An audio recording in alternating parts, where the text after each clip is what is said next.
It is 6 a.m. There is no immediate danger in this room. Yet, your body has just sounded a biological air raid siren. You haven't even formed a conscious thought, but already your chest is tight, your breathing is shallow, and you are filled with an overwhelming sense of dread. For years, you've been told this means you lack discipline. But this isn't laziness. This is a mistimed chemical alarm clock. Today, we are going to look at exactly why your brain betrays you the moment you wake up, and the 5-minute rule that tricks it into standing down. You open your eyes.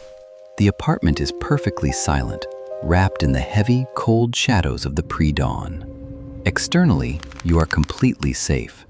The environment demands nothing of you. But internally, your autonomic nervous system has already braced for a catastrophic impact.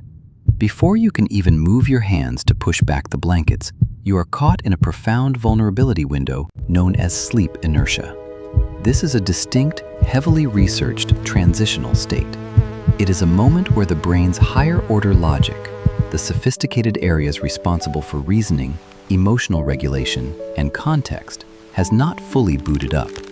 Yet, the physical body is already heavily armed, fully alert, and entirely rigid. As you lie there frozen in the dark, the physical tension mounts relentlessly.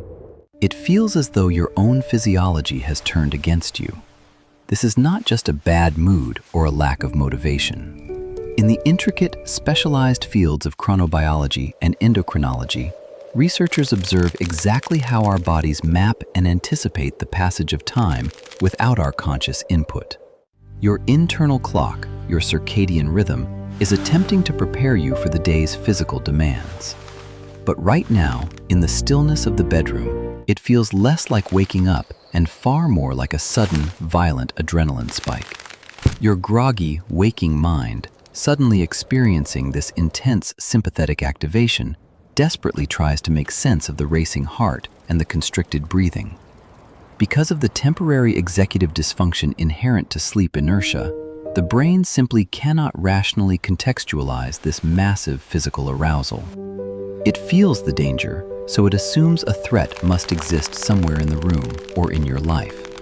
It begins fabricating emergencies.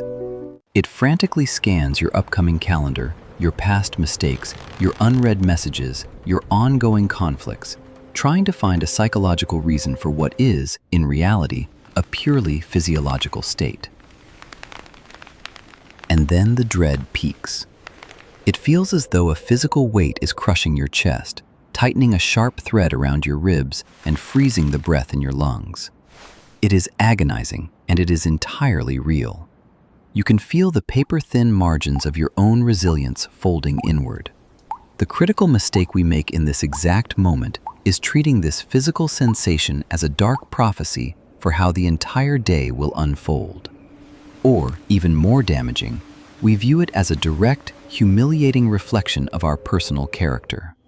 When we consistently experience this intense, painful level of stress physiology first thing in the morning, society is quick to label us as unmotivated, weak, or simply broken. It's getting harder to breathe We in internalize that heavy shame, quietly believing that our very biological baseline is fundamentally flawed.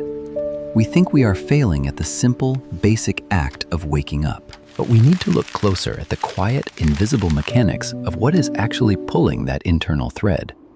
We need to look at the science of the morning.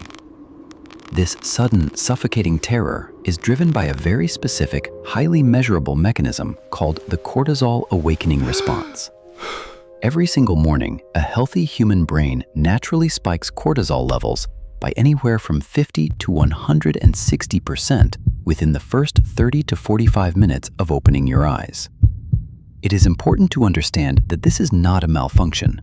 It is a necessary biological lever, an evolutionary mechanism designed to pull you out of deep sleep, mobilize your stored energy, and get you moving into the world.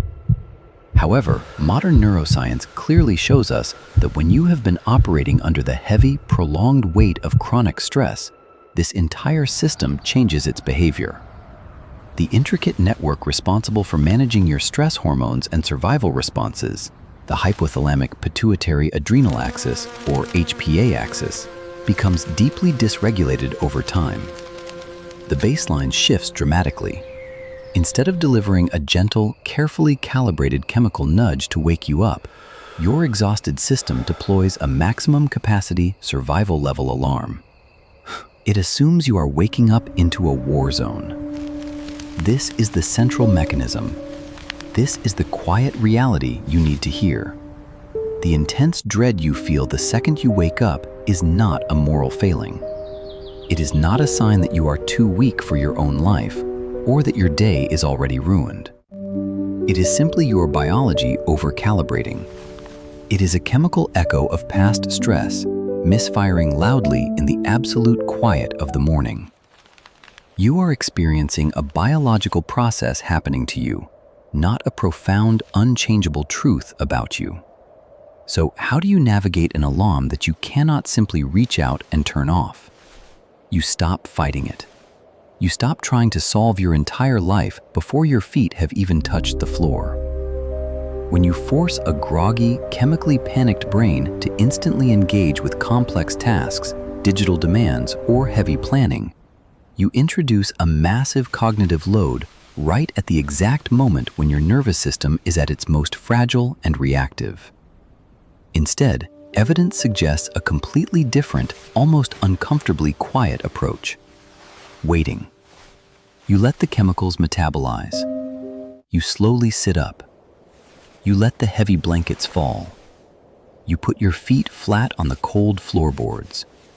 And you allow just a brief 5-minute window to pass without checking a screen, without answering a single question, and without trying to fix the fabricated emergencies your brain is screaming about. You simply observe the physical sensation, finally knowing exactly what it is. By delaying your cognitive load for just 5 minutes, you let that morning cortisol spike metabolize safely. The morning dread recedes. But what happens when you make it to noon and one simple email drains your entire social battery in an instant? That isn't an introversion problem, that's a threat detection problem. Click here to see exactly why your brain forces you to shut down and how to stop it.